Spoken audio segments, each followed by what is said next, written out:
Nu vă supărați. Îmi puteți spune cât e ceasul? 2. Vă foarte mulțumesc, domnule ofițer. Dar pe cine căutați? Pe domnul major de la mea Borza. Și eu stau tot aici. Nu știu dacă e acasă. La ora asta de obicei e la comisariat.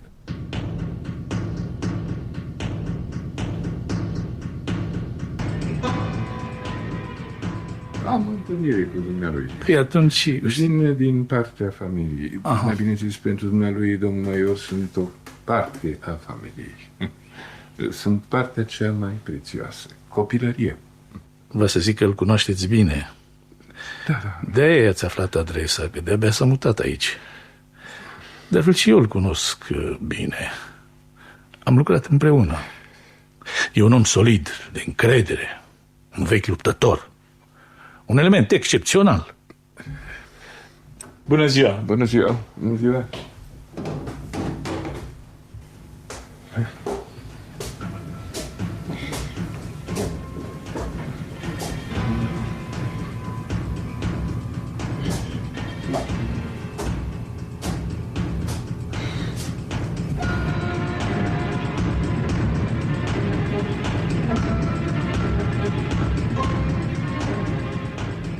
În distribuție: Constantin Codrescu, George Constantin, Dana Dogaru, Florina Cercel, Silviu Stănculescu, Adriana Trandafir, Dan Condurache, Florina Anton, Răzvan Ionescu.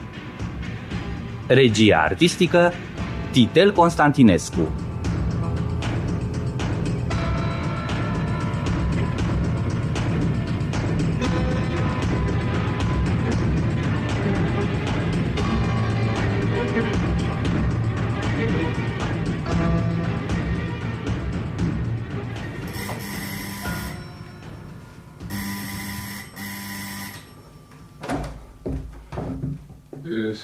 Sărut mâine, Coniță. Bună ziua!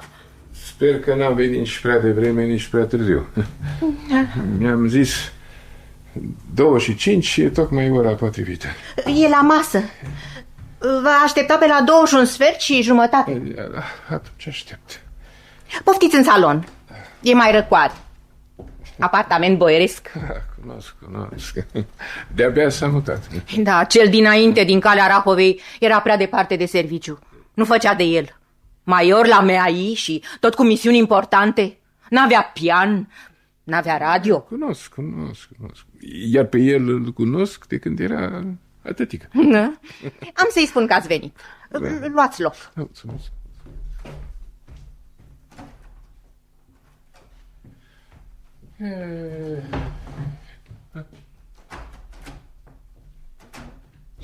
Da. Și cu dumneata. Unde ai intrat? Nu mă mai cunoști? Eu te țin minte de când erai de șcapă. Cum de s-a dat drumul portarul? Mi-am zis că pe la 2 te găsesc sigur acasă. De cine ești dumneata? O să zic că nu mă mai recunoști. Da, e drept, au trecut peste 30 de ani de atunci, dar eu te-am ținut minte și când am aflat că te-ai mutat aici, mi-am spus ce-ar fi să-i fac o vizită, să văd dacă mă mai recunoaște. De cine ești dumneata, domnule? Pe strada Mântuleasa, nu era o școală, nu? Pe strada Mântuleasa, cu castani în curte și în fund cu o grădină cu zarzări și vișini. Nu se poate să fi uitat asta. E aici, la 2 pași de dumneata. Parcă te văd și acum. Aveai un costum de marinar și transpirai. Grozav ce transpirai. Aneta! Tu l-ai introdus pe individul ăsta în salon? Nu ți-am spus să nu primești pe nimeni, să-i trimiți pe toți la minister? Nu ți-am spus că aștept un inspector pe la 21:15? Păi credeam că ăsta e, dacă l-a lăsat portarul și parcă mi-a spus ceva că te cunoaște bine, că ar fi și el inspector. Ăsta? Vă să zic că te-ai introdus prin fraudă. Ai spus nevestii că ești inspector. N-am spus, dar aș fi putut spune pentru că sunt inspector. La pensie, dar se poate spune că tot inspector am rămas. Dar cine ești dumneata, domnule? Tot nu-ți aduce aminte. Nu, Strada Mântuleasa. Când îți făceai școala pe strada Mântuleasa și în recreații te cățăreai în vișini și odată ți-ai spart capul și te-a luat în brațe directorul școlii și te-a dus în cancelarie și te-a pansat. No. Și a doua zi era serbarea de 10 mai și erai foarte mândru că veniți cu capul bandajat. Și te-a întrebat directorul: cum îți mai merge capul, mă, Borza? Și dumneata ai răspuns: mi-e teamă de poezii, domnule director, că nu-ți plăcea deloc memorizarea. Mi-e teamă că nu o să le mai pot învăța pe din afară. Bine, directorul, eu sunt învățătorul Zaharia Fărâmă, 15 ani directorul școlii din Mântuleasa și apoi inspector școlar, a doua până am ieșit la pensie. Da. Sore, de ce ai venit? În ce scop? Vă rog să nu vă supărați. N-am vrut să vă supăr. Poate era în mijlocul o confuzie și atunci îmi cer toate scuzele. Dar nu sunteți dumneavoastră domnul major Vasile I. Borza? Nu, nu domnul, ci tovarășul major Borza I. Vasile. Ce-i cu el? Ce te interesează pe dumneata persoana lui? Atunci, mă scuzați. Da, ați învățat la mine la școală pe strada Mântuleasa. Vă pot spune și anii, între 1912 și 1915. Vedeți că deși au trecut mai bine de 30 de ani, eu tot îmi aduc aminte. Din fiecare clasă mă legam de câțiva băieți, nu întotdeauna premianți, dar băieți pe care îi simțeam că au ceva deosebit. Și apoi îi urmăream cât puteam pe la liceu, pe la universitate. Adevărat, dumneavoastră v-am pierdut urma, dar a venit războiul din 1916 și asta explică multe. Am uitat că ați fost plecat în provincie. Ascultă, domnule director, eu nu sunt ăla pe care îl crezi dumneata. Cu liceu și universitate, eu sunt din popor. Am fost persecutat în viață. N-am avut timp și bani și privilegii să umblu prin școli înalte. Vă vorbeam de școala primară din Mântuleasa. Ți-am spus să nu mă întrerup când îți vorbesc. Chestiile astea cu titluri și școli înalte, cunoaștem noi, cunoaștem povestea. S-au dus timpurile alea cu privilegii, cu diplome, cu baliverne de-astea. Am îngropat regimul dumneavoastră, regim de exploatatori. Acum îi spune cuvântul popor muncitor. Băgă-ți asta bine în cap, cât mai e timp. Mai înțeles? Am înțeles. Vă rog să mă iertați. A fost o confuzie, a fost fără voia mea. Da, sper că a fost o confuzie, că alminter o păsei rău de tot. Și acum ai zi, boda proste, că nu m-am supărat. Și șterge-o, hai șterge-o. Vă salut cu respect. Șterge-o. Vă rog încă o dată să mă iertați.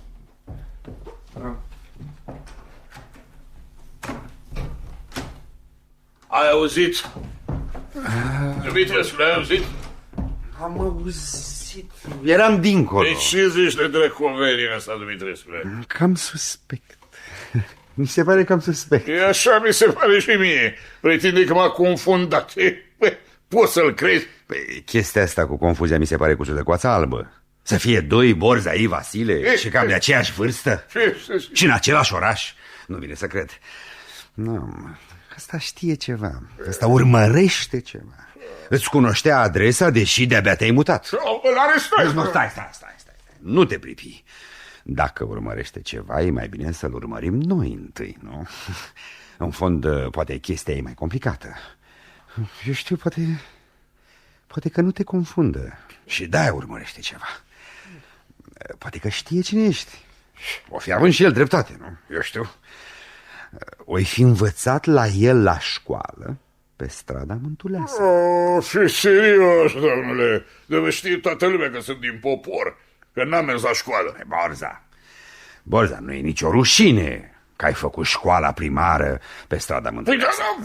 Stai. Școala primară se mai putea face de oamenii sărmani și cinstiți și pe timpul burgheziei. Păi dacă spun că n-am fost la școală pe strada Mântuleasa, eu nu știu măcar unde e. Unde-i Mântuleasa? Păi aici, lângă dumneata. O fi, eu îți spun că... Și îți repet că nu cunosc. Eu am copilărit în Tei. Tata era căruțaș. Da. Trebuie să-i luăm urma. ăsta știe ceva. Urmărește ceva. E, Borza, fii cu băgare de seamă.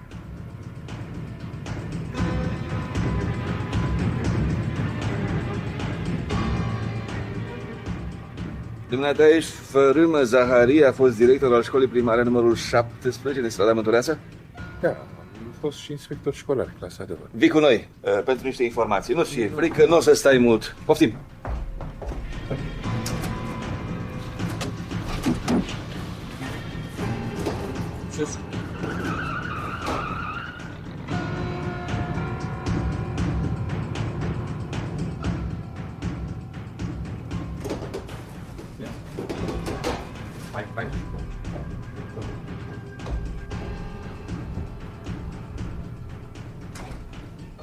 L-am adus doar trimitis. Poftește-le înăuntru. Intră. Vă rog. Dumneata spuneai că ești Fărâmă Zaharie, a fost director al școlii primare numărul 17 din strada Mântuleasa. Da, am fost și inspector școlar. Știu, clasa a doua. De când îl cunoști pe tovarășul Borza? Vedeți că tocmai aici se încurcă lucrurile. Până ieri după amiază puteam să jur că era dânsul, domnul major Vasile Borza. Dar am fost la dumnealui și spune că nu-și aduce aminte. Dar ce căutai la tovarășul major? Cum i-ai aflat adresa? Să vedeți cum a fost. Mai acum câteva săptămâni, prin iunie, mă plimbam pe bulevard, că eu tot pe acolo îmi place să mă plimb pe lângă școală. Mă plimb de la statuia lui Pache Protopopescu pe bulevard și mă întorc prin Mântuleasa. Mă odihneam pe o bancă și am văzut un camion că oprește în dreptul numărului 138, chiar în fața mea. S-au coborât câțiva milițieni și au început să descarce. Apoi a venit cineva din casă și le-a strigat să încarce la loc. La etajul 4 vine tovarășul major Borza. Vasile Borza. Mi-am adus deodată aminte de el de când era mic. Borza Vasile. Mi-am adus aminte de întâmplarea cu băiatul rabinului. Ce întâmplare? O poveste lungă și ciudată, pot spune chiar misterioasă. Au scris ceva și ziarele pe atunci, dar nu cred că i-a dat cineva de rost. A rămas un mister. Mister? Ca să înțelegeți, trebuie să știți că Borza n-a fost de la început acolo în pivniță cu băiatul rabinului, cu Darvari și cu ceilalți. Darvari Pătru ăsta pot spune că era în miezul lucrurilor. Băiatul ăsta avea un spirit foarte inventiv. L-am urmărit până târziu în viață, până a dispărut cu avionul între insula Șerpilor și Odessa. A dispărut fără urmă. Să mă iertați, am să vă fac o rugăminte dacă nu vă supărați. Spune. V-aș ruga să-mi dați voie să mă odihnesc o clipă pe un scaun. Cad de oboseală. Sufăr de un fel de reumatisme. Stai jos. Vă foarte mulțumesc. Eu v-am văzut de la început că aveți inimă bună. Semănați cu un bun prieten al meu, unul Dorobanțu. Lasă astea. Te-am întrebat ce căutai la tovarășul Borza. Ai cam luat-o pe departe, dar tot nu mi-ai spus. Să vedeți că tocmai asta voiam să vă spun. Eram acolo pe bancă și mi-am adus aminte de el. Știu, de când era școlar în Mântuleasa. Da, la mine. Și mi-am spus, am să mă duc să-l văd. A ajuns bine acum, e major. O să mai stăm de vorbă, o să ne amintim de când era la școală. Am să-l întreb dacă mai știe ceva de Alexandru. Când Trapata se împrieteniseră grozav, erau ca frații. Alexandru ăsta era și el un băiat ciudat, un visător, un fel de poet în felul lui, de când era copil. Fusese bonlav câțiva ani de-a rândul. Intrase mai târziu la școală. Dar era scripitor. Ar fi putut trece 2-3 clase într-un an, așa cum aș fi făcut de altfel mai târziu la liceu. Voiam să-l întreb pe domnul major dacă mai știe ceva de el. Cum ziceai că îl cheamă? Lixandru, Gheorghiță V. Lixandru. Și ce legătură avea Lixandru ăsta cu tovarășul Borza? Multe, nu v-am spus, erau ca frații. Când a fugit Lixandru de acasă, Borza l-a ascuns. Nu l-a la casă, bineînțeles, într-o pivniță pe Maidan, fiindcă toți băieții ăștia, trebuie să știți, prinseseră mare slăbiciune de pivnițe și bordeie părăsite. De când cu o întâmplare cu băiatul rabinului, el, băiatul ăsta, Iozi, știa care să dispară acolo în pivnița părăsită de lângă biserica cu tei. Și a luat rămas bun de la tot și pe urmă s-a aruncat în apă. Fii mai explicit, te rog. Dați voie să mai prind o țigară. Mă cer, poftim.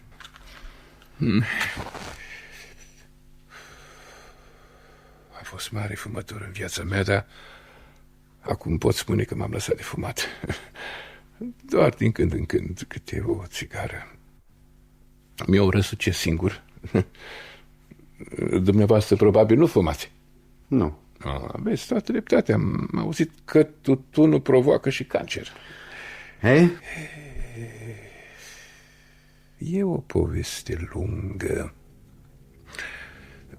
Totul a pornit de la Abdul, puiul de tătar.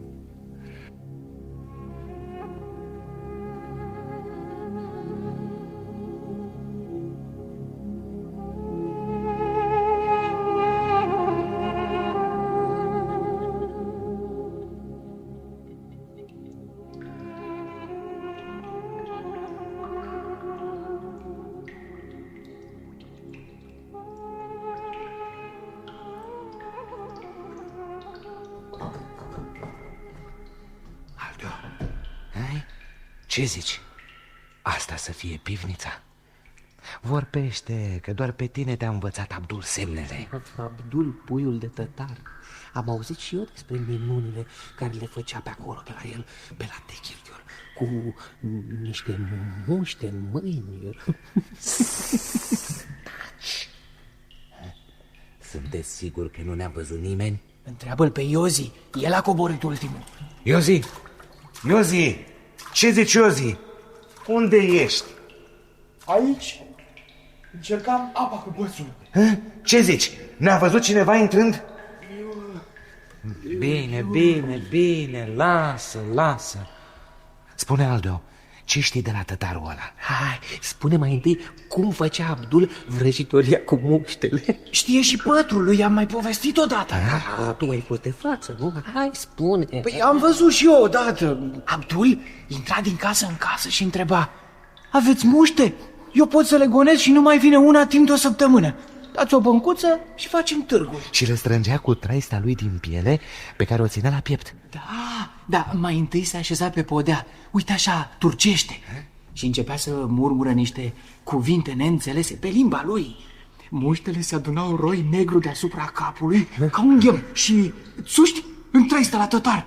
Abdul închidea traista, o punea la loc în sân, se ridica zâmbind și spunea: dacă mai vine una, nu-mi dați niciun ban. Și chiar nu mai venea niciuna? O săptămână! Extraordinar! Atât ținea vrăjitoria lui Abdul. Mă străvam băiatul ăsta. Da, despre pivniță, ce ți-a spus? Că trebuie să fie plină cu apă. Din câte pivnițe am cercetat, doar 2 erau pline cu apă. Una e asta de lângă biserica cu tei. Iozi, s-ar putea să fie locul vrăjit pe unde se poate trece pe tărâmul celălalt. Așa spune Abdul. Adică dincolo? Dincolo. Semnele ar fi. Atunci încearcă tu. Încerc eu. Ai curaj, mofticosule. Dar ce? Crezi că nu? Stai. Ia să vezi! Nu, Alexandru, stai! Ia să vezi! Nu! Uite-l! Măi, Alexandru, dacă mai rămâneam puțin, nu mă mai vedeați. Ești alb ca vadă. Uite-te la tine, tremur tot. Să știți că e tare frumos. Acolo. E ca în basme. Dacă ți ochii deschiși, Hai, pătrule, hai, încearcă și tu. Nu acum. E târziu. Să lăsăm pe noi. Te frică? Stai eu. Știu să not sub apă.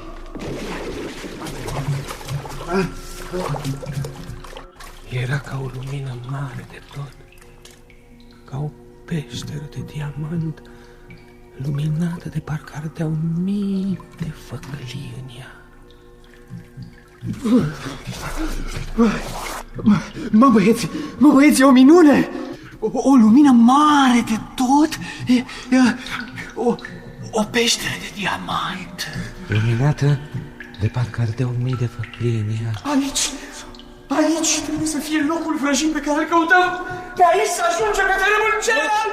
Stai, Iosif, apa e mare, peste 2 metri.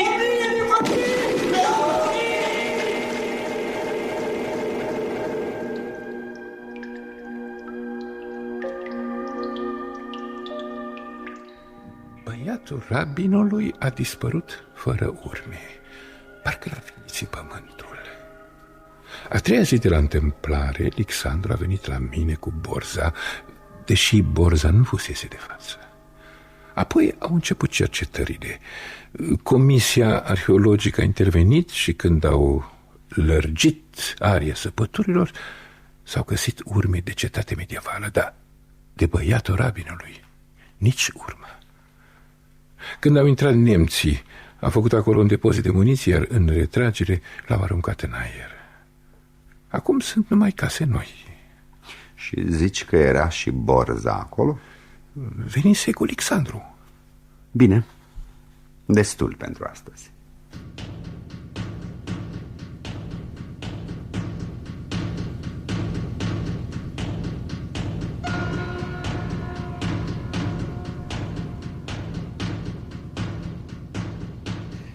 Borza, dragă, știi că au fost cei de la secția a 3-a la Biblioteca Academiei, fără mare dreptate, dragă. Are o memorie extraordinară. Îmi povestea despre dumneata că în clasa 4-a primară. Dar nu ți-am spus, domne, că nu-l cunosc. Nu ți-am spus că eu sunt dântei. Unde e mama lui de director, că îl mănânc asta și mine? Îl mănânc frit. Să ne-l dați o noapte, că-i scot eu matricule din piele. Îl învăț eu să mai umble cu denunțuri și cu intrigi, mama. Așa, Borza, degeaba te superi pe director, că cel puțin în chestia asta nu are nicio vină. Că e suspect e o altă poveste.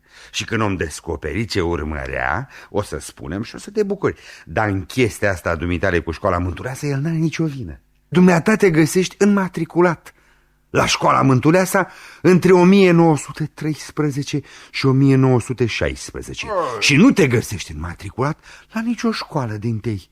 De altfel, foarte probabil că ai uitat, dragă Borza. Au trecut de atunci peste 30 de ani. Da, bine. Te pomenești că am uitat. Să știi că ai dreptate. Am uitat, da, sigur că... Am avut o copilărie grea. Eu eram din popor. Am fost persecutat de societate. Dar câte ți s-au mai întâmplat și dumitale? E desperiat. Ce prieteni aveai, ce tipuri curioase. Doar așa dumitesc copii. Nu, e altceva. Ați apucat alte vremuri și ai avut norocul să te împrietenești tot cu băieți inteligenți și întreprinzători ca Alexandru ăla. Și acum ce aveți de gând să faceți? Îl mai țineți mult pe directorul ăsta? Nu depinde de noi. Trebuie să-și termine de scris declarația. Pe măsură ce scrie, noi facem cercetări. Până la urmă aflăm noi ce voia de la dumneata. Un lucru e sigur. E suspect. Și eu mă tot întreb, ce vrea asta de la mine? Dumneavoastră când l-ați întrebat ce a spus? Păi s-a trădat fără să vrea și ne-a dat un fir important. Spune că venise ca să stați de vorbă și să vă amintiți din copilărie. Să te întrebe dacă mai știi ceva de Alexandru. Înțelegi? Alexandru. Parcă... Alexandru ăsta, după spusa lui Fărâmă, se legase mult cu dumneata și cu un alt băiat, unul Darvari. Ăsta am verificat. A dispărut cu avionul în 1930 între insula Șerpilor și Odessa. Sunt indicații că ar fi putut fugi în Rusia. Și asta nu știu dacă înțelegi, în 1930. Acum facem cercetări. Sunt aproape convins că pentru asta venise, să te descoasă de Alexandru și Darvari. Sper că asta ți-aduce aminte. Vă întâlneați cu toții pe Maidanul primăriei. Trăgeați cu arcul și într-o zi, zice Fărâmă, săgeata lui Alexandru nu s-a mai întors. Toașă, Dumitrescu, dom'le, să mă trăznească Dumnezeu dacă mi-aduc ceva aminte. Nu se poate, atunci ești amnezic. Ți-ai pierdut memoria. Să știi că ai dreptate. Mi-am pierdut memoria, mi-am pierdut-o în bătaie. Păi știi că eu am fost schinjuit în beciurile siguranțe. Mă rog, dar un lucru ca ăsta nu se uită. Nu mai spune. Și când s-a întâmplat asta? Hai, lasă. Nu trebuie să-ți mai faci sânge rău. Îi dăm noi de rost, ce dracu. L-am pus să scrie tot ce știe. A scris o întreagă poveste despre o prietenă de-a voastră, una Oana din Obor, fată de cârciumar. Mai teribilă și asta, teribilă. De 2 săptămâni tot scrie. Acum îl cercetează tot economul. L-a chemat și noaptea. Știi, ziua scrie și noaptea îl pune să-i povestească. O să mai vorbim.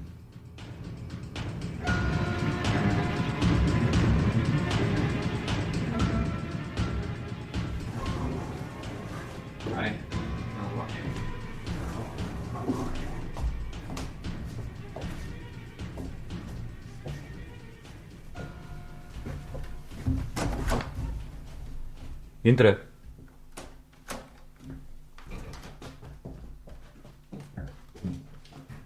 Eu v-aș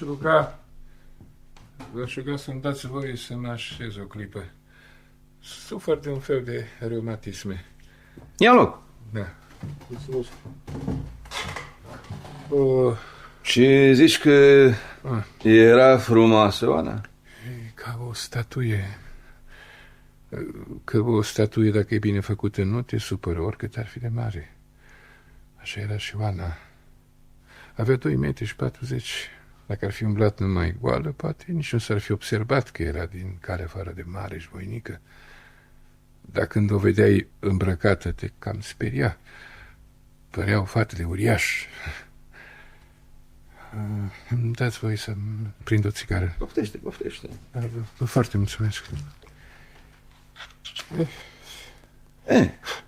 Ce-a fost cu Oana asta? Are să-mi fie greu să vă povestesc, pentru că după chibzuința mea, toate s-au tras de la pădurar. Fărâmă, eu ți-am pus o întrebare. Ce-a fost cu Oana? Pădurar, bunicul său, care avea în 1915 aproape 95 de ani, și-a călcat jurământul cu băiatul mare al pașii din Fărâmă, te îndepărtezi, lasă-l pe pădurar. Băieții o întâlniseră pe Oana și se împrieteniseră cu ea. Umblau împreună pe la marginea orașului după pivnițe părăsite. Și Oana îi lua cu ea cu Brișca sâmbătă la bunicul său în pădurea Pasărea. Ia spune, Oana, e adevărat ce se spune despre tine? Că știi să sar de-a dreptul pe cai fără șa. Lumea zice că te iau geambașii cu ila, iar marocuri să le încaleci caii nărăvași. Dar pe feciorul negustorului din armenească, de ce l-ai bătut? Nu l-am bătut. Ne-am luat la trântă, l-am ridicat pe spate și când l-am învârtit, unul dintre băieți a strigat: uitați-vă la el, n-are izmene. Și atunci l-am azvârlit peste cap, nu? De-a zăcut nemișcat o săptămână și l-a chemat taică-su pe domn director Fărâma. Nu zdrăvană mai ești, Oana. Eu și maică sa am făcut cât am putut, zicea tata. Restul e de la Dumnezeu. Așa i-a spus și domnului de la școală când a venit la noi la cârciuma din Obor. Fiindcă mă părâse negustorul din armenească. Și mai zicea tata că asta e din cauza că bunicul și-a călcat legământul. Ce legământ? El spunea că bunicul meu de mult de tot a fost prins de turci tocmai când încerca să arunce în aer o pulberărie a garnizoanei din Silistra. Și a fost osândit să fie aruncat în Dunăre, legat într-un sac cu pietre la picioare.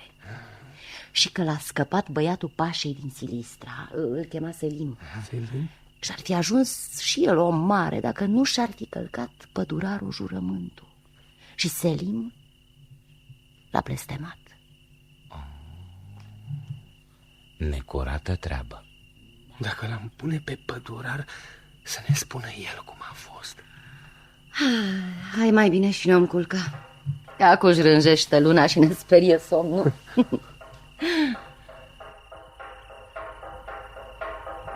Și rămâneau acolo până luni.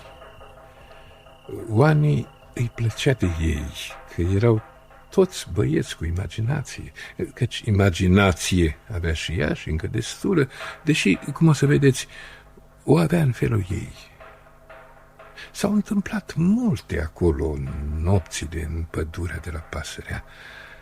Nu le-am aflat nicio pe toate, dar ce-am aflat mi-a fost de ajuns ca să înțeleg de ce-au pornit băieții ăștia pe căi atât de neobișnuite. Într-o noapte din vara aceea, când unul s-a trezit,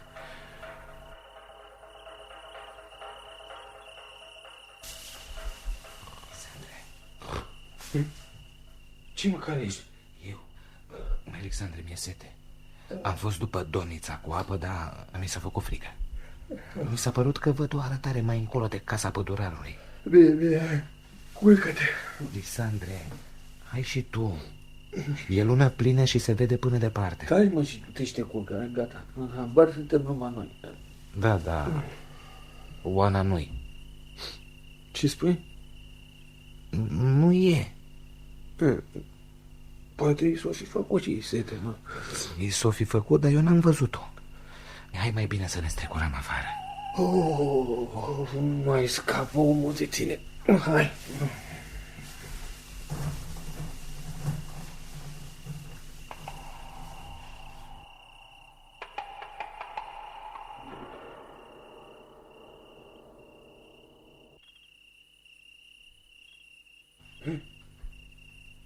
Unde ți-a arătarea?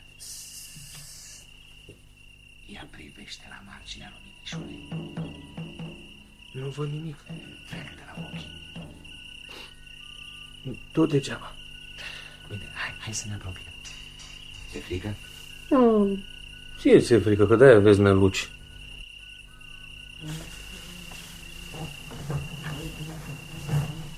Sară, e Oana. Privește. Măiculița e goală. Îngenunchiat și nu știu ce caută prin buruieni. Hai, da, năzdrăvană, rău e fata. Ascunde-te după copac. Ia uite, parcă dănțuiește. Și cântă. Bă, drăgună, doamnă bună, mărită-mă într-o lună. Mărită-mă, fă, că mi s-au înfierbântat creierii. Cine vorbește? Cu iasmele. Mărită-mă cu coană mare. Găsește-mi bărbat pe măsură că mi s-a urât cu fetia. Dumnezeu m-a greșit când m-a făcut și apoi m-a uitat. Dar dumneata cu coană mare, lună, lună, sfinția ta, te rotești pe acolo pe cer și vezi, și de aproape și de departe, cată bine și găsește-mi-l. Adu-mi om bine crescut, să-mi-l iau de bărbat cu cununie. O, nebună, că n-ai împlinit nici 14 ani. Potolește-te că ți-a fost ursit, eu nu pot destega. Când ți-o fi de mă ridici, să te duci la munte, că de acolo va veni bărbat. Bărbat răzdrăvat ca și tine, călare pe 2 cai și cu o răstramă roșie la gât.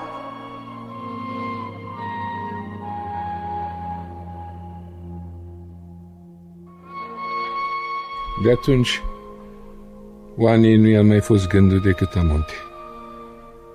Dar în toamna aceea România a intrat în război și Oana n-a mai ajuns să urce la munte, deși plecase într-acolo.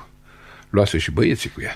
Dar cum de i-a dat taică-s voie să plece așa singură la 14 ani? Asta e o poveste lungă. Am scris-o alaltăieri. Nu știu dacă ați avut ocazia să vă uitați. Nu, încă n-am citit.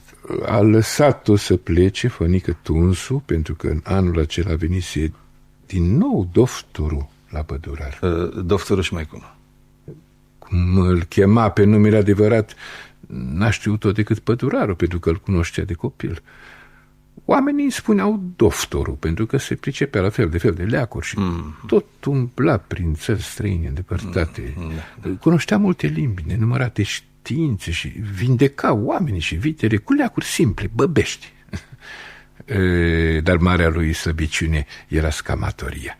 Scamatoria? Era un prestidigitator neîntrecut. Dar era și iluzionist și fachir. Și Dumnezeu mai știe ce altceva mai era, căci făcea lucruri de necrezut pentru plăcerea lui. Și numai la iarmărace și târguri, niciodată la București. Lua câțiva copii cu el în 2 căruțe cu 6 cai și colindau satele timp de o lună, 2, între Sfântul Pătru și Sfânta Maria. În anul acela a plecat cu Oana, Alexandru și Aldea spre Câmpul Lung. M-am luat după ei cu trenul și am ajuns la Domnești. Era acolo un mare târg de vite. Doftorul făcea scamatorii cu mare pompă ca la un spectacol de gală. Ziceau că muncesc să strângă zestre pentru Oana.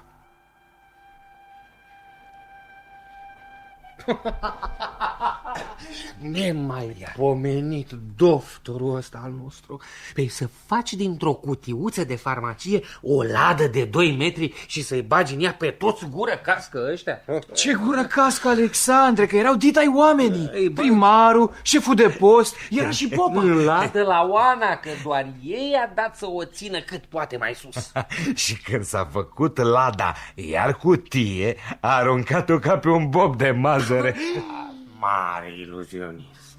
Unii zic că a învățat toate astea de la un bătrân grec sau armean, mă rog, sau așa ceva.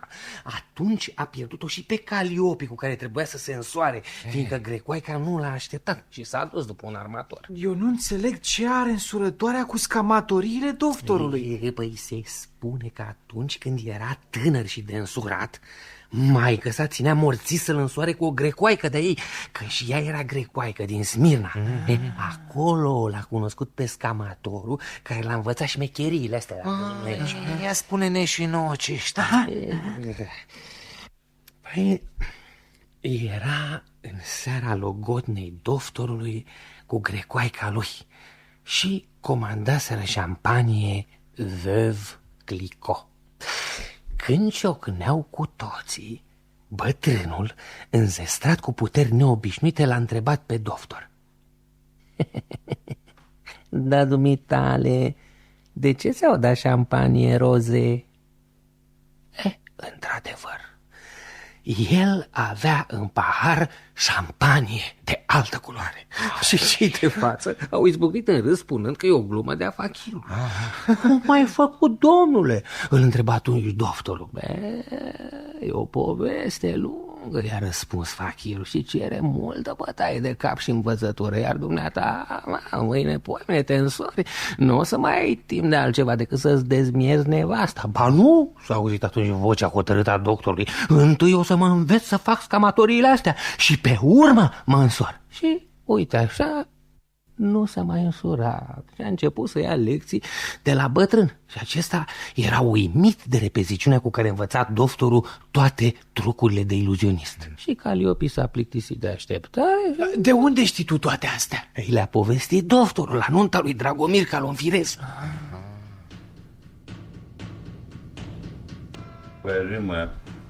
Fărâmă, iar o iei razna. Tovarășul subsecretar de stat, economul, cel căruia ei povestit despre Doftor, are mare slăbiciune pentru literatură, recunosc. Dar pe noi ne interesează altceva. Spuneai că Darvari intrase la școala militară. Pe noi ne interesează mai cu seamă el. Și numai în subsidiar Alexandru și ceilalți. Adună-te și spune-ne ce s-a întâmplat cu el. Tocmai asta mă gândeam și eu să fac acum. Dar cum să vă povestesc urmarea fără să mă întorc și să vă vorbesc de Alexandru și Darvari și mai ales de prietenia lor cu Dragomir și Zamfira? Omule. Era prin 1929-30. Alexandru intrase la liceul Spiru Haret. Darvari la școala militară, voia să se facă aviator. O regăsiseră pe Oana.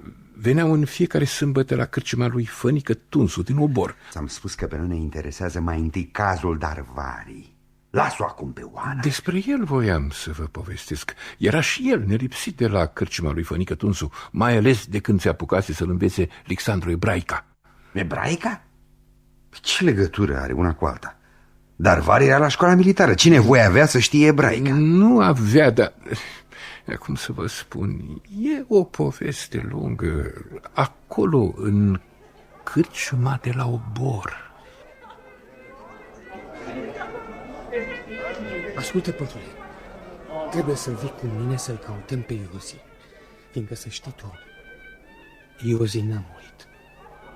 El trebuie să fie pe aici, pe undeva, chiar dacă nu-l vedem. Până la urmă eu tot o să aflu cum să-l găsim. Mai, Gheorghiță, ai rămas tot visător. Mai scrii poezii? Scriu, dar mai ales citesc. Am auzit că te-ai dus la rabinul din Calea Moșilor, tatălui Iozi, ca să te învețe ebraică. Pentru că vreau să știu ce s-a întâmplat cu Iozi. Trebuie să-l căutăm, patrule. Dacă aș ști unde se află Iozi și unde a dispărut săgeata de pe Maidanul primăriei, aș ști tot. Și cred că pentru asta trebuie să înveți și tu ebraica. Pe mine m-a învățat rabinul. Oană! Mai pune ceva în pahare! Să nu vă îmbătați, băieți! Oană, tot am să scriu eu până la urmă pentru tine o mitologie. Ia uite, ce băieți veseli și ce fată frumoasă. Iaie, Oana, Oana, ea e statuia mea, dă-mi voie să te privesc. Așa cu cozile astea pe umeri, da, tu ești. Oana, de când te caut? Primește umila ofrandă din partea Zamfirei. El e Dragomir, eu îi spun Dionis. Și ea e Marina, deci zice și Zamfira.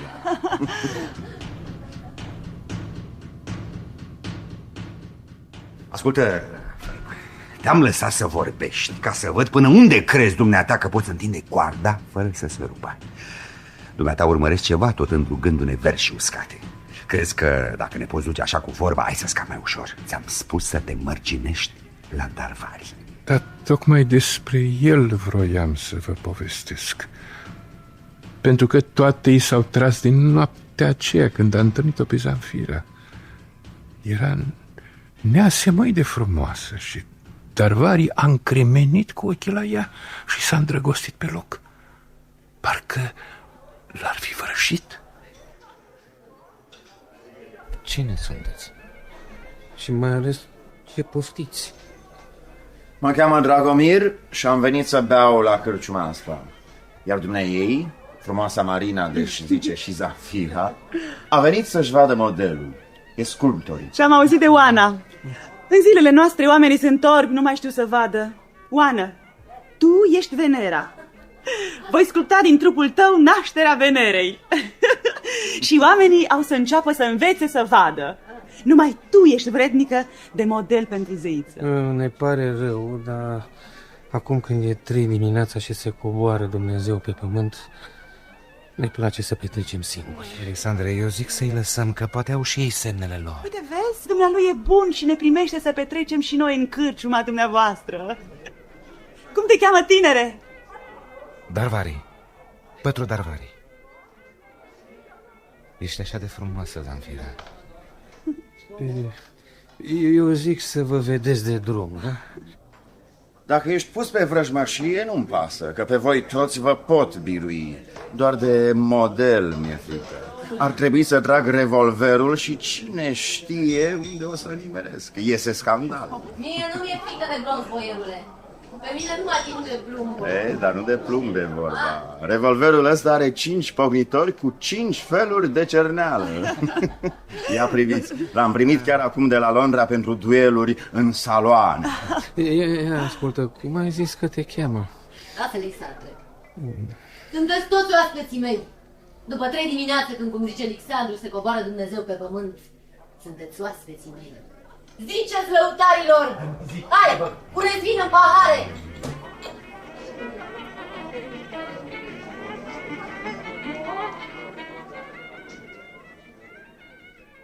Alexandru s-a împrietenit cu Dragomir Calonfirescu, fiindcă așa-l chema pe tânărul care năvărise în cârciuma de la Obor. Le plăcea să se plimbe nopțile pe străzi. Alexandru îi recita versuri și povestea întâmplări din copilărie, despre săgeata care nu s-a mai întors, despre Iozi și pivnița părăsită.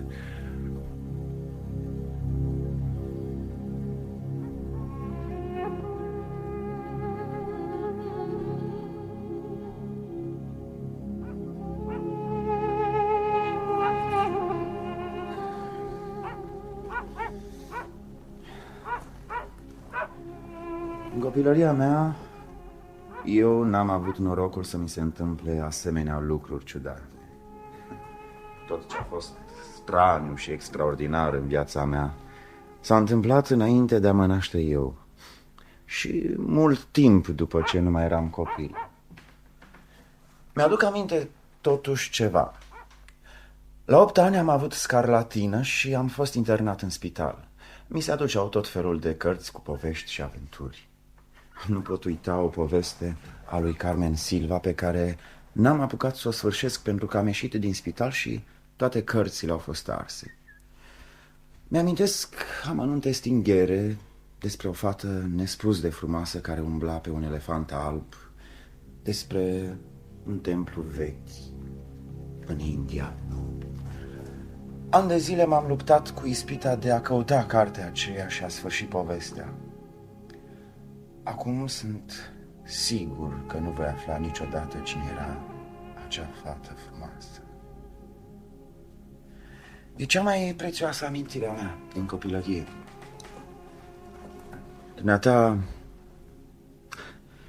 Dumneata ai învățat ebraica pentru ca să înțelegi o aventură din copilărie. Foarte bine ai făcut. Dar bagă de seamă, oprește-te aici. Ce vrei să spui? Cum să-ți explic? Privește, uite înapoi până la al 3-lea felinar. În fața casei cu balcoane albe. Vezi? Vezi casa? Da, o văd. Și mai departe. Mai departe, cât de departe poți vedea? Văd până aproape de curtea bisericii. Să ne oprim un pic aici, în Popa Soare. Știu eu o bancă.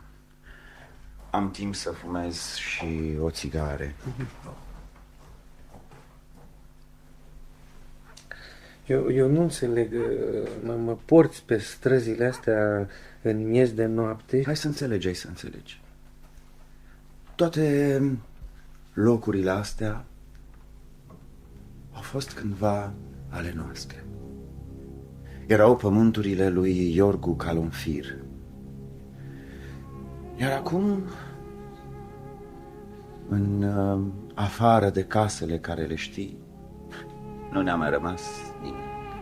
Pentru că un nepot de-a lui Calonfir, un străbun de-al meu, a vrut ca și dumneata să afle unde și cum stau cei care se află sub pământ. Nu prea înțeleg. Nici nu ai deocamdată cum. Ai să-mi spui?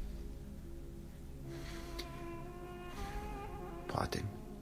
Hai. Spune-mi, te rog. Acum. Bine, dar hai atunci să intrăm în cârciumioara asta. Cântă o fată, o drăcoaică de nu-ți mai vine să pleci. Știe cântece vechi, uitatele, cântă acompaniată de alăută. O cheamă Leana. Sunt sigur că și ea știe taina locurilor astea. Hai.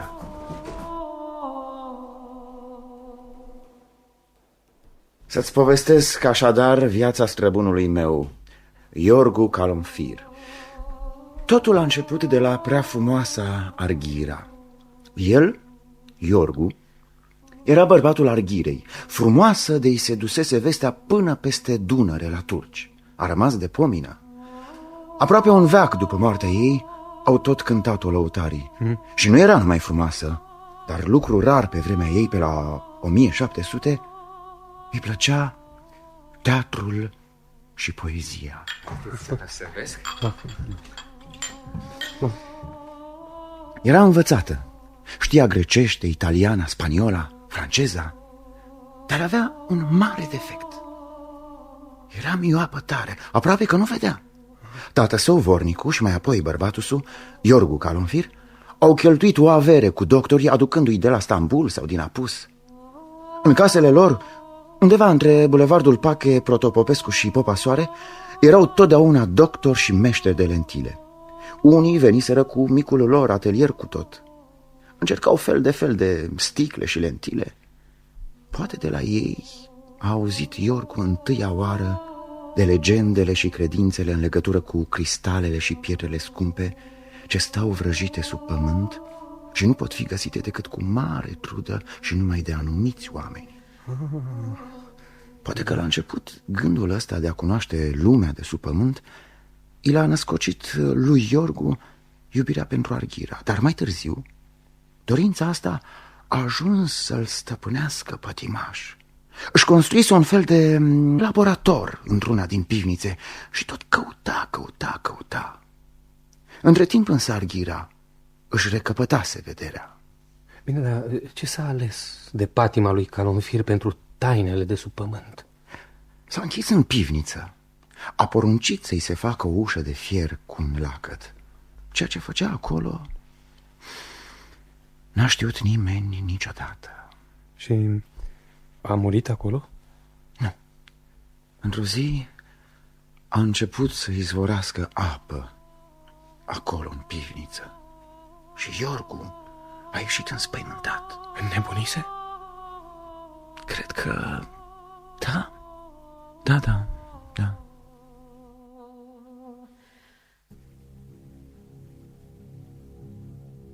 Toate astea eu le-am aflat de la Alexandru, căci a doua zi, după ce a povestit Dragomir, m-am pomenit cu el la mine la școală.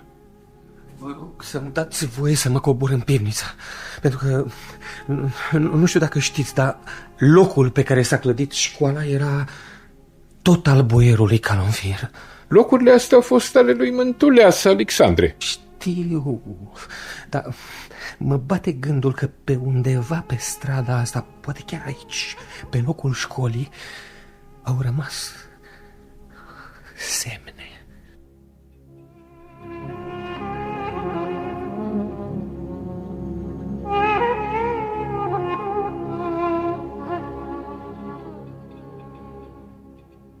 Alexandru a rămas multă vreme cu patima asta. Intra pe la oameni în toată mahalaua și ruga să-i dea voie să coboare în pivniță. Cobora cu lumânări și o lampă electrică în buzunar și cerceta zidurile. Rămânea uneori mai mult timp ascuns acolo, dacă îi se părea că mucegau ei bătrâni și arată cine știe ce semne, numai de el știute. Ieșea cu o figură palidă și se oprea în prag recitând câteva poezii. Începea întotdeauna cu melancolia lui Mihai Eminescu.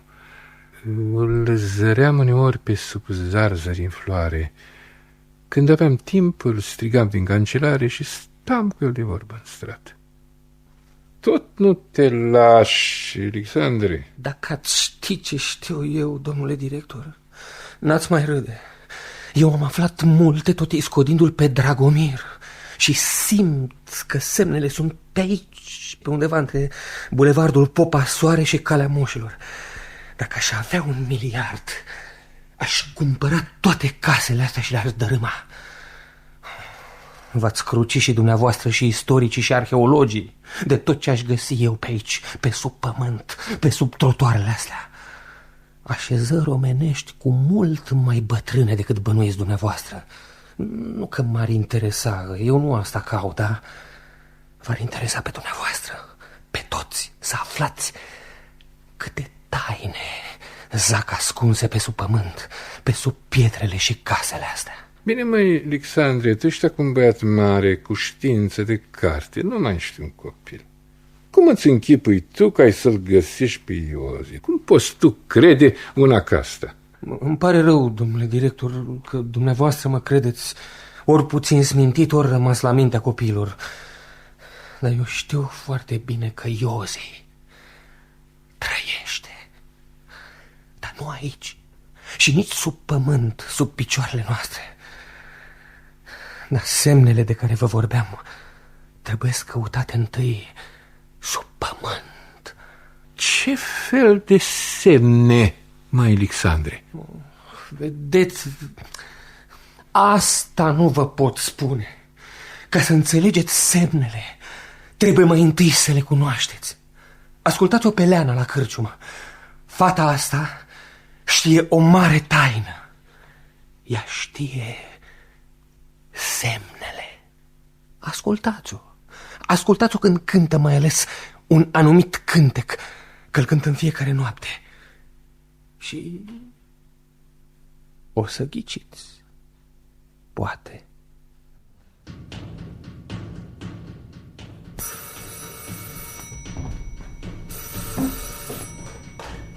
Da. Da, eu, Dumitrescu. Da, e la mine. Bine, o să fac așa cum doriți. Am înțeles. Vă revăd destul de proazi. Aici să mai fie anchetat. E în interesul dumitale să nu mai aduci vorba de Borza. Mărginește-te la Alexandru și celălalt. Borza ăsta nici n-a fost elevul dumitale, Mântuleasa. N-a făcut nici școală, nici măcar școala primară. Au descoperit că fusese multă vreme bătăuș întâi și agent de siguranță. Se introdusese prin fraudă în partid. Cred că m-ai înțeles. Am înțeles și vă foarte mulțumesc.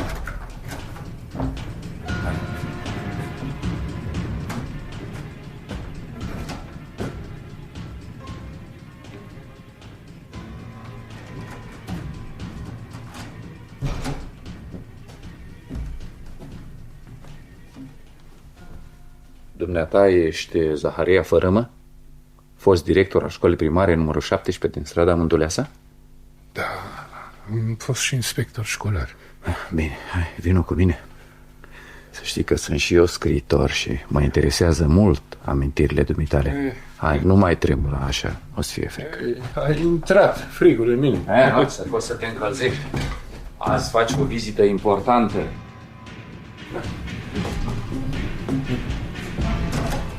Hai. Luați-l și faceți-vă datoria. Nu mai tremura așa, omule. Intră. Bună seara. Apropie-te și stai jos. O țigară? Foarte mulțumesc. Mă cunoști? Cum să nu vă cunosc? Dumneavoastră sunteți doamna ministru Anca Fogel. Tovarășa ministru. Temuta Anca Fogel. Așa vă spune lumea. Temuta luptătoare. Știu. De ce le fi oamenilor frică de mine n-am aflat încă. Eu sunt pâinea lui Dumnezeu. Nu sunt rea decât cu ai mei. Și nu întotdeauna. Fumezi? Da. Stai jos și ia o țigară. Da. Lucky Strike, îți place? Oh. Uite, ai bricheta lângă dumneata. Am citit vreo câteva zeci de pagini din declarația dumitale. Ești teribil de prolix. Dar mi-a plăcut ce-ai scris. Dacă ai ști să-ți controlezi șuvoiul amintirilor, ai ajunge un mare scriitor. Dar îți pierzi firul și te nămolești. Am cerut să mi se extragă toate pasajele cu Oana. Încă n-am izbutit să înțeleg ce s-a întâmplat cu ea. Ești prolix. Poate că aveți dreptate, pentru că eu nu sunt scriitor și scriu cum îmi vine la mână. Dar povestea Oanei nu puteți înțelege așa de una singură, că nici ea, Oana, n-a fost singură pe lume. Era fata lui Fănică Tunsu și mai ales era nepoata pădurarului. Da, eu aș vrea să știu ce s-a întâmplat cu ea după ce s-a terminat războiul și ea a pornit spre munte. Ai mai văzut-o de atunci? Cum era? Împlinise 18 ani și avea aproape 2,40 metri. Ce era frumoasă? Ca o statuie de zeiță, ca Venus. Dar ce folos? Nu îndrăzneai să te apropii de ea, te speria. Fata asta avea o forță herculeană. Într-o zi s-a dus la taică-su și a spus: tată, acum că mi-a venit sorocul, eu urc la munte, că de acolo are să-mi fie bărbat. Și a plecat. Și? Ha? Povestește. A pornit-o cu piciorul din sat în sat, cântând, cu traista pe umăr. Și așa a ajuns în mai puțin de o săptămână în Carpați.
Dacă că te-am văzut, geaba, că tu nu ești ca noi femeile nevoiașe, făpturi de ale lui Dumnezeu. Ești sămânță de uriaș. Pasă-mi-te, tu te tragi din uriașii jidovi, îi de l-au stinguit pe Domnul nostru, Iisus Hristos, că doar ăia erau atât de mari și de puternici de l-au putut schingui chiar pe El, Fiul lui Dumnezeu. Iar dacă e așa, degeaba ți-am face farmece, că tot nu s-ar prinde. Dar te rugăm să ne lași bărbați în pace, că ăștia sărmanii nu-s de tine. Ăștia abia că-s buni de noi, femei cu frica lui Dumnezeu. Tu să te întorci acolo de unde ai venit, să-ți cauți pe acolo bărbat de seama ta, că tot prin locurile unde te-ai născut se va fi găsind fecior de uriaș cu care să te însoțești și să te potrivești. Că dacă ești sămânță de uriaș, să-ți cauți un zmeu. Mulțumesc, dumitale și pâneasă. Vorbele ce mi-ai spus mi-or fi de învățătură. Ha, grozavă femeie. Așa s-a făcut că Oana porni chiar de a doua zi spre un sat din vale. Și spre seară nici n-apucase să intre în sat, că a zărit de departe o movilă, un taur grozav ca din poveste. Se împlinise blestemul pădurarului. Până au prins de veste autoritățile și a trimis legiunea de jandarmi, patrule pe toate dealurile pentru a umbla, și au ieșit oameni cu fuci și ciomece. Ei, dar ea călca semeață, zâmbind cu ochii către răsărit, de parcă ar fi așteptat soarele. Și n-apucară să o ia în primire când în lungul șoselei venea o arătare nemai văzută, o mătahală de bărbat tânăr, bălai, călare pe 2 cai. Sunt doctorul Cornelius Torvastu și sunt profesor de limbi romanice la Universitatea din Dorpat. Am venit să studiez graiul din Carpați, dar am auzit de Oana la o stână și am coborât să o iau. Dacă nu vă supărați, acum e nevasta mea. Așa ai scris în declarație. Mai ia o țigară. Și să-mi povestești nunta. Da, vă foarte mulțumesc. Oana l-a dus mai întâi pe profesor, la taică-s-o la Obor și a făcut nunta la Mănăstirea Pasărea. Dar l-a dusese la București mai ales să-i cunoască pe băieți, Alexandru și Darvari. Poftim un pahar cu șampanie. Hai, odihnește-te. Mulțumesc. Pe urmă ai să-mi spui cum a fost cu nunta Oanei și ce li s-a întâmplat după aceea ei și estonianului ei. Ca să înțelegeți, trebuie să știți că vara lui Dragomir, fata aceea frumoasă, ciudată, ce își zicea Zanfira, prinsese mare slăbiciune pentru Oana și ca să pricepeți ce vroia de la Oana, trebuie să-i cunoașteți povestea. Povestea Zanfirei? Zici că trebuie să o cunosc? Cât durează? Adevărata ei poveste durează ceva mai mult, vreo 200 de ani. Râmă, dumneata ești un om curios. Uite, ia pachetul ăsta de țigări în buzunar, căci o să-ți prindă bine. Gata, îți mulțumesc pentru astă seară. Poate ne vom mai vedea.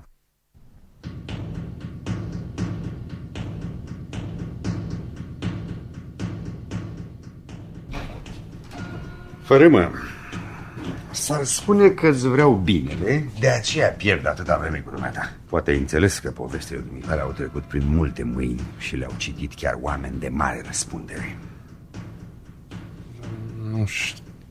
Nu știam că... Ai să o știi de acum înainte.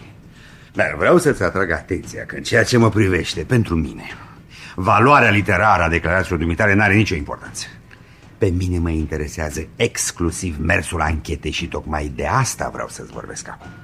Din multe, chiar prea multe pagini pe care le-ai scris, nu s-au înțeles bine legăturile dintre Alexandru și Darvari. Au fost prieteni din școala primară. Eu nu-ți vorbesc de școala primară și nici de prietenia lor cu Oana, Zanfira și ceilalți.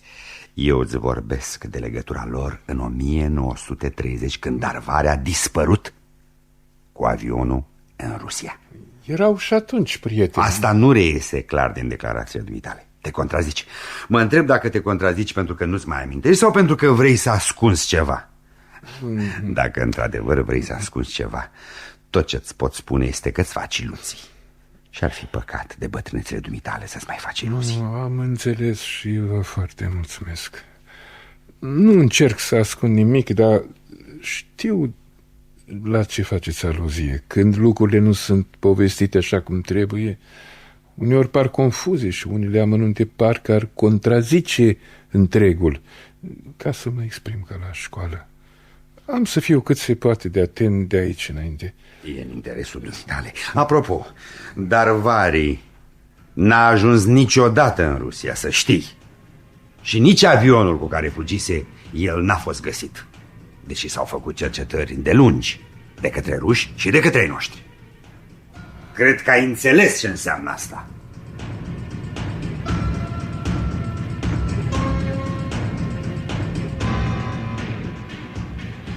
– 1770 Arghira, 1840 Selim, 1915 Iozi, 1990 nunta Oanei, 1919-1925 Mariana Darvari, 1936. Deci, da. 1770 Arghira. Fărâmă, hai că a venit mașina. La plimbare. Azi iar vizitez cartierul ștabilor.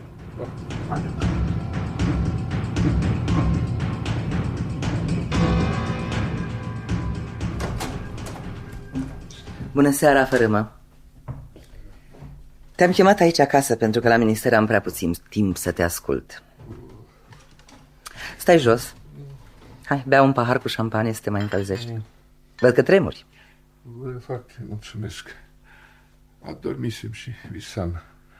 Nu mai mi-aduc aminte ce visam, dar m-a trezit gardianul și m-a luat cu frig. Asta trebuie să fie. Am sărit brusc din pat și a intrat frigul în mine. Hai, odihnește. Da, mulțumesc. Și după aceea să-mi povestești. Dar nu așa la întâmplare cum îți place ție, ci pe alese. Alege din tot ce știi ce-i mai frumos. Uite, bună oară, nunta Oanei. Când a fost? În toamna lui 1920. Te ascult. Dacă îmi dați voi, am să încep cu povestea Zamfirei. Spuneai că ține 200 de ani. Am să rezum cât voi putea mai mult. Dar fără să știți ce s-a întâmplat acum 200 și mai bine de ani, nu o să înțelegeți nunta Oanei și nici ce s-a întâmplat după aceea. Ascult. Toate ce le voi spune le știu de la Alexandru, căruia îi le povestise Dragomir în plimbările lor, noapte, între bulevardul Pache, Protopopescu și Popa Soare. Poate vă mai aduceți aminte de soția boierului Iorgu Calonfir, prea frumoasa Arghira, cum mi se spunea, cea cu vederea slabă.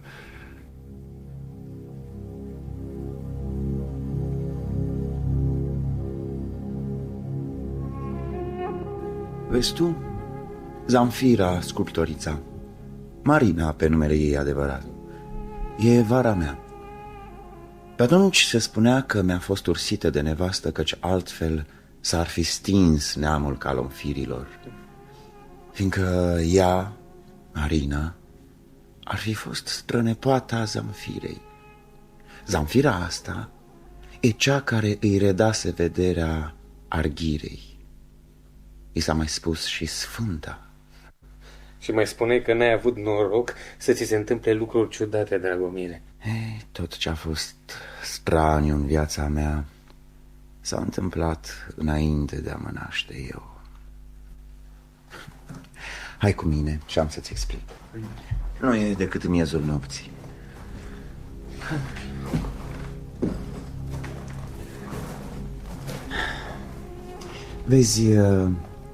Vezi casa asta? În această casă veche și bogată trăiau mătușile Marinei, două bătrâne care păreau a nu mai avea de mult mintea întreagă. Păreau numai.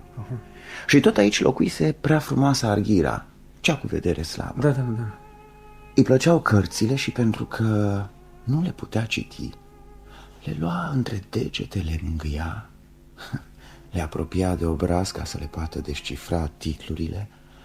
Apoi le da doamnei ei de companie, o grecoaică, să îi le citească. Îi plăcea și teatrul. Îndată ce s-a căsătorit cu Iorgu, i-a cerut să spargă peretele între două încăperi, să-l înlocuiască prin coloane și a făcut acolo o sală de teatru.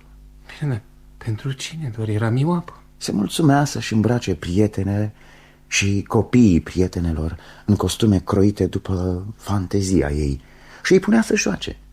Alegea stofele, catifelele și mătăsurile în așa fel ca să le poată vedea. Tot roșii bătute cu fir de aur, mătăsuri turcești verzi, albastre, portocalii. Când începea spectacolul, era acolo, pe un jilț, și urmărea textul, pentru că de cele mai multe ori îl știa pe din afară. Dar cum de s-a vindecat în cele din urmă? Ți-am spus că niciun doctor nu izbutise să afle pricina pentru care ochii Arghirei nu puteau îndura niciun fel de lentile. Într-o zi de duminică, după liturghie, a urcat la ea în foișor o fată tânără venită dintr-un alt sat. Zamfira. Ea, Zamfira. Și i-a spus: să te speli cu apa asta și are să-ți dea Dumnezeu lumina ochilor. Și cât ar părea de curios, așa s-a și întâmplat. Extraordinar. Da? De atunci erau nedespărțite. Arghira îi făcea daruri și curând după aceea a măritat-o cu un om de încredere al lui taică-so, Mântuleasa, și i-a dăruit casele și locurile astea. De unde știi povestea asta? De la Marina sau Zanfira, vara mea. Căci de cum a aflat de la mătușile ei despre povestea Zanfirei, cea sfântă, i s-a părut că îi seamănă, că poate ar fi chiar Zanfira reîntoarsă pe pământ după 200 de ani ca să învețe oamenii cum să vadă. Da, un fel de a spune. Oamenii sunt orbi, spune Marina. Nu mai știu să privească în jurul lor și toate relele și păcatele de acolo li se trag. Oana cea năzdrăvană și Zanfira cea sfântă.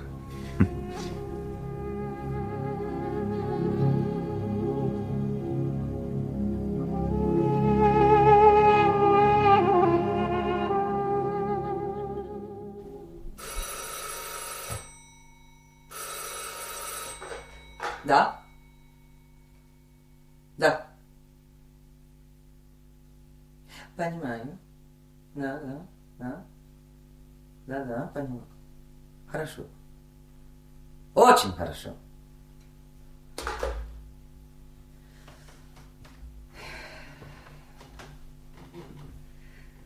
Fărâmă, ești un om cu noroc, dar nu știu dacă porți și altora noroc. În orice caz, s-ar putea ca totul să fie chiar mai misterios decât ai bănuit dumneata când ai început să inventezi poveștile astea cu Oana și Zanfira. Vă dau cuvântul meu de onoare. Te rog, nu mă întrerupe.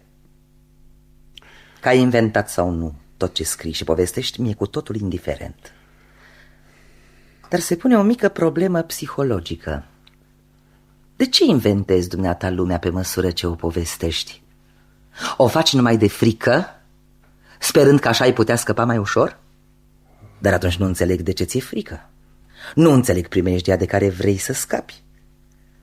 În orice caz, ești un om norocos, căci nu bănuiești ce surpriză îți pregătisem pentru noaptea asta. Nici cu gândul nu gândești. Ne așteaptă afară o limuzină și plănuisem să ne plimbăm după ora 3, când, după spusa dumitale, coboară Dumnezeu pe pământ. Să ne plimbăm amândoi pe strada Mântuleasa, ca să-mi arăt și mie școala dumitale și casele cu pivnițe adânci. Să vedeți vara cu vișinii și zarzării încărcați. Dar, cum spuneam, ești un om norocos. N-am să știu niciodată dacă ai inventat, nici cât ai inventat, pentru că pe strada Mântuleasa nu se mai poate trece. Mai precis, nu se poate trece în noaptea asta. Sau cel puțin nu putem trece noi doi. Așa că, vezi, lucrurile sunt chiar mai complicate decât reiese din povestirea dumitale. Da. Du-te. Dă niște țigări și urcă repede în mașină. Înțeles.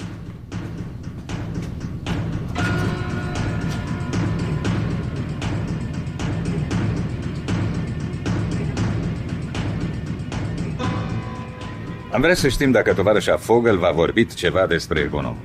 Subsecretarul de stat de la interne? Nu mai este subsecretar de stat. Noi vrem să știm dacă tovarășa Fogel v-a vorbit ceva despre Vasile Econom. Încercați să vă aduceți aminte. E foarte important și vă ușurează situația simțită. O țigară? Nu, mulțumesc. Vă pot asigura că niciodată în convorbirile pe care am avut onoare să le am cu tovarășa Fogel n-am auzit-o rostind acest nume. Dar atunci, de ce după ce ați povestit lui Economul anumite lucruri despre Oana, tovarășa Fogel v-a chemat să le mai povestiți odată? Sau poate Economul lăsase să se înțeleagă că ar putea o interesa direct pe tovarășa Fogel? Ce fel de lucruri? Ce lucruri ar fi putut o interesa pe tovarășa ministru Fogel într-o poveste atât de veche, pe care nici măcar nu o credea, pe care bănuia că am inventat-o? De unde știți că nu o credea? Mi-a spus-o chiar dânsa, astă seară, în sfârșit, când am fost ultima oară acolo. Dar când v-a mărturisit că nu crede, înainte sau după ce a fost chemată la telefon? După. Evident, după. De ce? Tocmai asta vrem să știm și noi. Încercați să vă aduceți aminte dacă, povestind lui economul pățaniile Oanei, i-ați povestit și nunta ei de la Pasărea, visul Oanei pe care vi l-a povestit atunci. Pe cât mi-aduc aminte, n-am apucat să-i povestesc decât adolescența Oanei, vara lui 1916, înainte de a intra România în război. Lucruri care nu ne interesează. Să revenim însă la nuntă. Puteți să ne descrieți reacția tovarășei Fogel în timp ce vă asculta povestindu-i nunta Oanei? Spre păcatele mele n-am apucat să povestesc tovarășii ministru această nuntă fabuloasă, în pofida faptului că de mai multe ori mi-a cerut-o cu o anumită insistență. Și asta nu pentru că n-am vrut, dar ca să se poată înțelege ce a însemnat nunta Oanei pentru ea și pentru toți prietenii ei, trebuia să cunoască în prealabil tot ce s-a întâmplat de vreo 200 de ani încoace. Fiți mai explici. Mă refeream la povestea lui Selim și a boierului Calonfir. Ați scris de mai multe ori despre asta, dar nu se înțelege legătura. Iată rezum. Prin 1835, Selim, fiul pașei din Silistra, scapă viața unui băiat de vreo 14-15 ani. Băieții se leagă între ei ca frați. Selim se însoară de tânăr cu o turcoaică și o grecoaică turcită.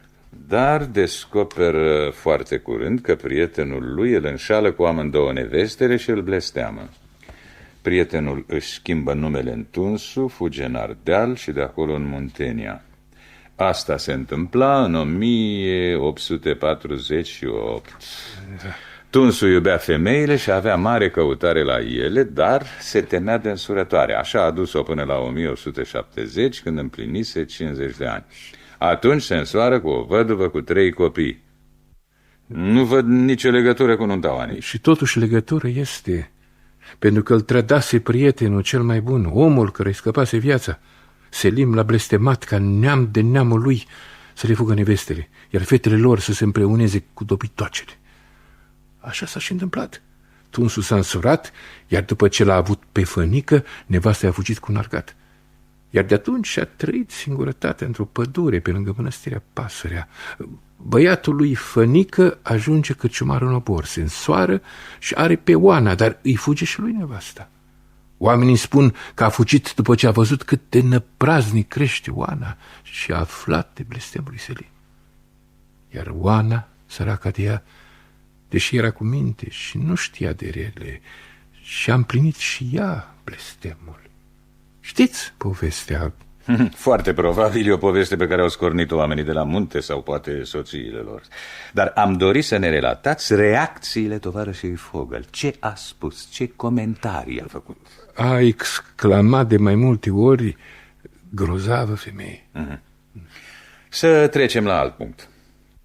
Spuneați că și cealaltă poveste a lui Calonfir ar fi tot atât de importantă. Nu reiese. A fost greu de rezumat, pentru că săriți mereu de la Arghirea la Zanfira, la sculptorița care voia să-i se spună Zanfira, deși o chema Marina. Dar, cum spuneam, săriți necontenit în acest ciclu al Calonfireștilor, de la Calonfir și Arghira la Dragomir și vara lui Marina, fără să pomeniți decât întreagăt de Mântuleasa. Este posibil să vă amintiți atât de puțin despre această familie? N-am știut niciodată prea multe despre familia Mântuleasa.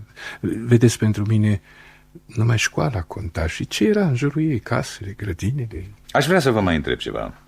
Când ați văzut-o pentru ultima oară pe tovarășa Fogel, v-a vorbit ceva de Mântuleasa? Sau poate de strada Mântuleasa? Nu numai că mi-a vorbit, dar îmi pregătise chiar și o surpriză. Să ne plimbăm amândoi cu limuzina după 3 dimineața pe strada Mântuleasa, ca să descopere și dumneiei farmecele. Și cu toate astea nu v-ați plimbat? Mi-a spus că noaptea asta Nu ne putem plimba, cel puțin noi doi nu ne putem plimba. Evident v-a spus asta după ce a fost chemată la telefon. Și n-am mai adăugat nimic altceva? Nu, nimic altceva. Bine. Să revenim atunci la nunta Oanei. Sunt două lucruri care ne interesează îndeosebi. Visul pe care l-a povestit atunci Oana și purtarea curioasă a Marinei. Cele 3 relatări succesive prezintă variante simțitoare. Să începem cu visul. Numai visul? Nu și ce a fost înainte? Numai visul. Ce a fost înainte prezintă mai puțin interes. Visul...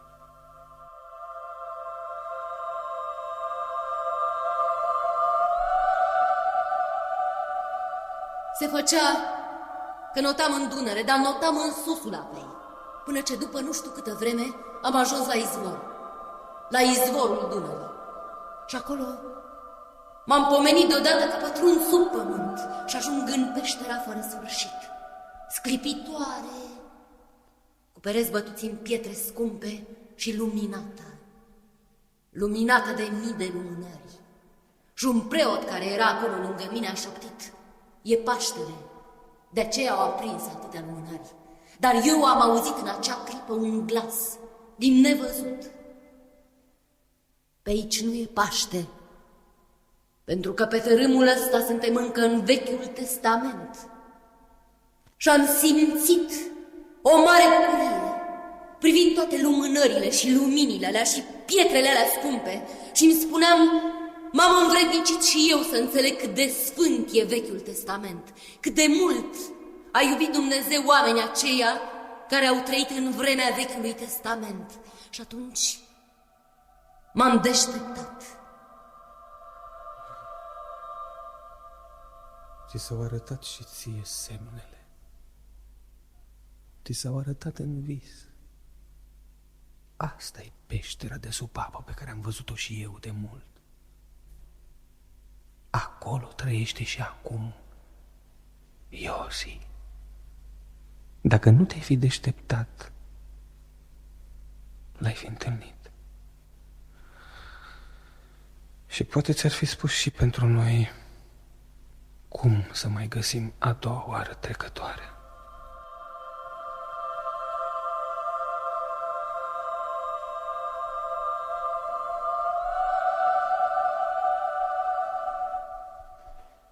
Este absolut imposibil ca visul să nu fi fost cunoscut de către economul care l-a povestit îndată tovarășei Fogel, sugerându-i să vă cheme ca să îl mai povestiți și ei, cu care prilej poate ar fi aflat și alte amănunte. Și totuși nu l-am povestit. Asta rămâne de verificat. În orice caz, conținutul visului îi era accesibil lui economul din textul dactilografiat al declarațiilor dumneavoastră, text care s-a găsit de altfel în biroul lui. Nu înțeleg legătura. Tocmai asta pare greu de crezut. Pentru că altminteri ar fi trebuit să presupunem o serie de coincidențe atât de extraordinare încât ar egala misterul dispariției lui Iosi și alte asemenea miracole din povestirile dumitale. Nu prea înțeleg la ce faceți aluzie. Dacă e adevărat ce spuneți, înseamnă că sunteți încă foarte obosit, căci e clar ca lumina zilei. Într-adevăr, numai dacă au cunoscut visul se explică de ce economul și tovarășa Fogel, care era unul din puținii care știau că în pădurea de la Pasărea fusese îngropată în toamna lui 1939 o parte din tezaurul polonez, dar el mai ales era singurul care știa că mai rămăseseră acolo nedescoperite mari cantități de aur și bijuterii. Numai așa se explică de ce economul s-a hotărât să transporte pe ascuns într-o noapte această comoară în pivnița lui din strada Calonfirescu, casă pe care a rechiziționat-o astă primăvară. Da? Și numai așa se explică de ce cu puține săptămâni în urmă, sub pretextul apei care ar fi început să izvorască din pivniță, pretext pe care economul l-a împrumutat din povestirile dumneavoastră, a adus câțiva lucrători devotați și a săpat o ascunzătoare în fundul pivniței, unde trebuiau să fie depozitate aurul și bijuteriile de la Pasărea. Nu știm care erau intențiile, dar e posibil că, profitând de poziția pe care o avea, ar fi expediat în străinătate rămășițele tezaurului polonez. Poate că spera să o intereseze și pe tovarășa Vogel în planurile lui. De aceea a sugerat să vă cheme ca să-i povestiți visul Oanei cu acea subliniată aluzie la beatitudinea Vechiului Testament. E surprinzător că se hotărâse să vă plimbați împreună după ora 3, exact în noaptea în care trebuia transportat tezaurul de la Mănăstirea Pasărea în strada Calonfilescu, la 2 pași de Mântuleasa. Și nu e mai puțin surprinzător că, aflând întâmplător că a fost descoperit, economul se sinucide în biroul lui. Tovarășul economul? La numai câteva minute, tovarășa Vogel este chemată la telefon de o sursă străină și e informată că o parte din cartierul Mântuleasa va fi izolat și cercetat de serviciile speciale. E greu să ne convingeți că toate aceste întâmplări n-au nicio legătură între ele. Situația dumneavoastră ar fi simțitor îmbunătățită dacă ne-ați confirma, printr-o declarație limpede și fermă, legăturile dintre economul și tovarășa Vogel.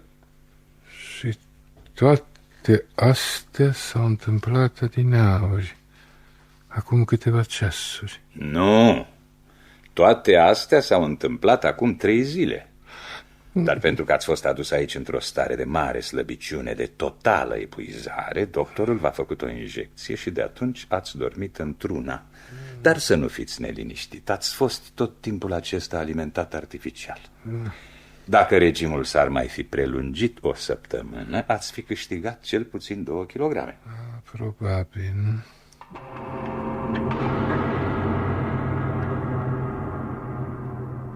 Iată concluzia noastră. Pentru motive care rămân a fi lămurite, încercați să nu dezvăluiți relațiile care ne-ar fi permis să înțelegem motivul pentru care Darvari s-a hotărât să fugă în Rusia.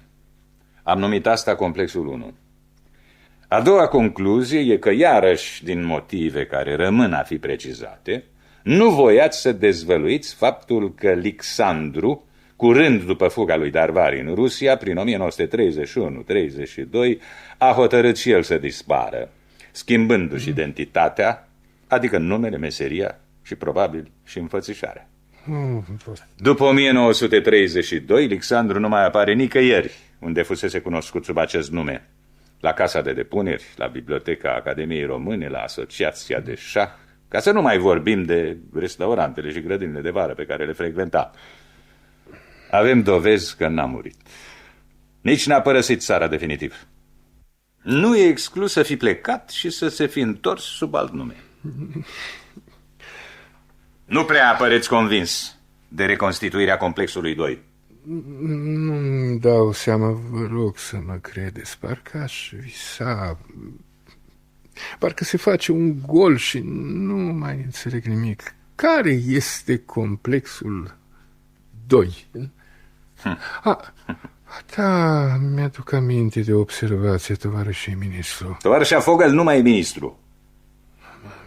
Să revenim la complexul 2. Să revenim la relațiile Darvari, Alexandru, Marina. Uite aici declarația dumneavoastră. Susțineți că prietenia dintre Alexandru și Darvari s-a zdruncinat în noaptea aceea la nunta Oanei. Marina i-ar fi spus lui Darvari: ai ce dracu, nu-ți mai amintești? Să nu te faci aviator, că nu te mai întorci.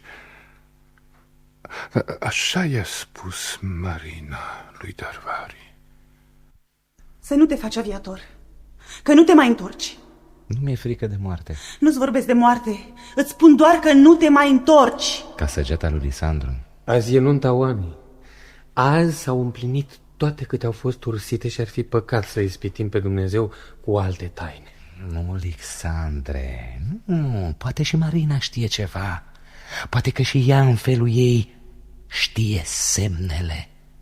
De ce nu o lasă spună ce înseamnă că nu mă mai întorc. La urma urmei, ai face mai bine. Marina e oricum făgăduită lui Dragomir. Sunt logodiți de copii ca să nu le piardă neamul. Dragomir nu îndrăznește să se însoare cu mine. El îmi cunoaște viața. Am 20 sau chiar 30 de ani mai mult ca tine, Pătru Darvari. Dacă mă mai iubești și acum, îți dau voie să mă săruți, fiindcă pentru voi, bărbații, dragostea pâlpâie numai în jurul formelor tinere. Uite, sunt bătrână. Mă mai iubești? Am să te iubesc până dincolo de bătrânețe. Și ai să mă aștepți? Te aștept cât vrei tu. Atunci poftește toată lumea asta la nunta noastră. De azi în 10 ani, în septembrie 1930. Și tot aici, la Mănăstirea Pasărea. Și o să ne cunune Lisandru și Oana. Doftorul și Oana. Și acum ajungem la acea noapte din vara lui 1930, când Marina l-a oprit pe Darvari să doarmă la ea. Din nefericire ați relatat foarte succint întotdeauna acest episod. Nu reiese de ce Marina a așteptat 10 ani ca să se culce cu Darvari și a făcut-o doar atunci, câteva săptămâni înainte de nuntă. Da, de ce?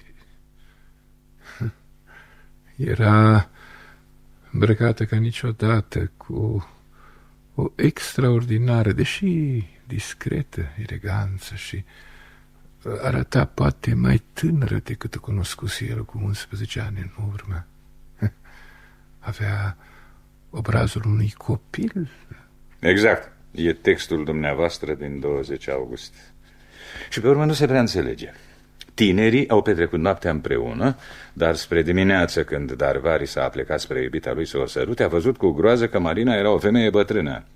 A rămas împietrit, scrieți, apoi s-a ridicat din pat și a început să se îmbrace. Încet, ca să nu o trezească.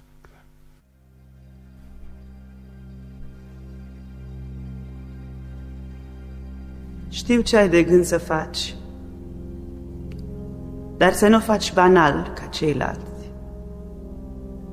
Să încerci marea fugă, să urci necontenit.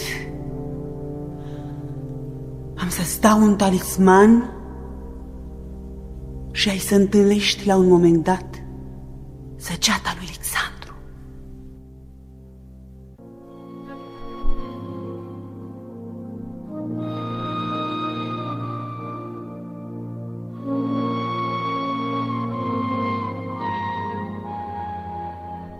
Între timp, Darvari aterizase la Constanța și zburase mai departe spre Rusia. Mă rog, dacă ar fi fost așa, ar fi fost mai frumos ca un basm și mai trist decât cea mai tristă poveste de dragoste. Chiar așa. Dar vedeți, Darvari dezvăluie lui Alexandru în ultimul moment hotărârea pe care o luase. Care a fost rolul lui Alexandru în dispariția lui Darvari nu știm deocamdată și nu vom putea ști până nu rezolvăm complexul numărul 2. Adică dacă nu vom afla noua identitate pe care și-a luat-o Alexandru după 1932. Căci numai știind cine a devenit el după 1932, vom ști rolul pe care l-a jucat în fuga și dispariția lui Darvari. Și atunci vom mai ști ceva. Dacă a fost cu noi sau contra noastră. Da. Sunteți singurul martor al acestei metamorfoze. De aceea sunteți din calea afară de prețios. Pentru că dacă Alexandru a ajuns irecognoscibil pentru toți ceilalți, el poate fi oricine în țara asta. Poate fi chiar unul dintre oamenii noștri cei mai de seamă, care conduc azi destinele poporului nostru. E bine, întrebarea mea e aceasta. Cine este Alexandru? Acum și aici, în acest oraș, poate chiar în această clădire. Dumneavoastră îl cunoașteți. Spuneți-ne, cine este?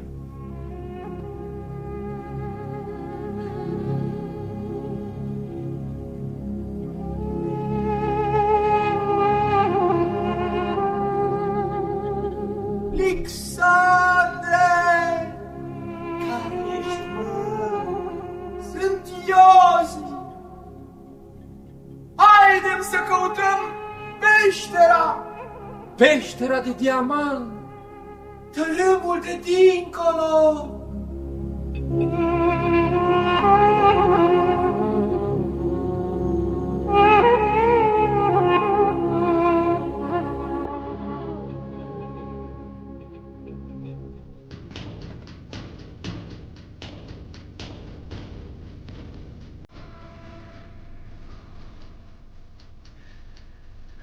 Permiteți să mă așez? Da, vă rog.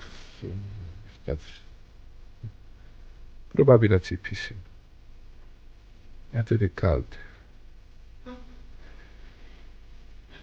Nu vă supărați, îmi puteți spune cât este ceasul? 2:05. Vă foarte mulțumesc. Am întâlnire pe la 2:15, 2:15. Nu mai pot odihni o clipă. E foarte cald. V-ați schimbat mult de când nu v-am mai văzut, domnule director. Probabil că ați trecut și dumneavoastră prin multe.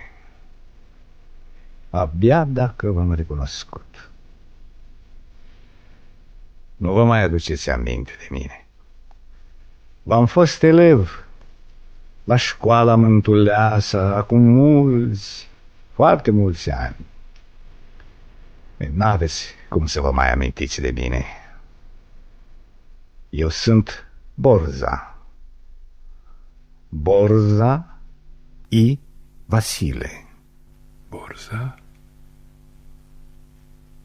Borza I. Vasile? Ce curios. Vă mai aduceți aminte cum mi-am spart odată capul căzând dintr-un zarzăr și dumneavoastră m-ați luat în brațe și m-ați dus la cancelarie ca să mă pansați? Și a doua zi era sărbarea de 10 mai. Da, parcă mi-aduc aminte. Dar mă întreb, o fi adevărat? Din păcate trebuie să plec. Am întâlnire pe la 2:15, 2:30 și s-a făcut teribil de cald. Îmi pare bună de cunoștință.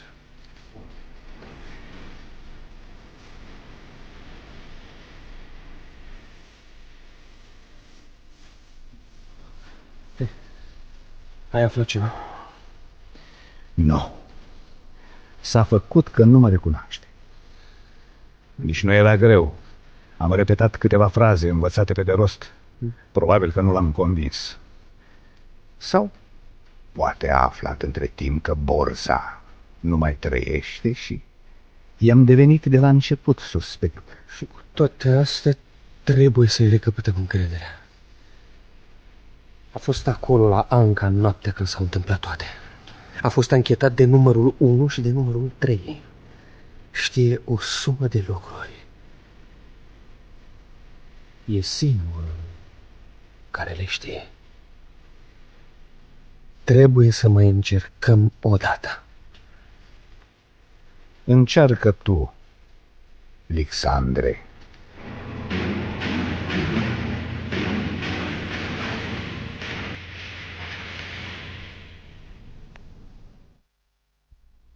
Ați ascultat Pe strada Mântuleasa de Mircea Eliade.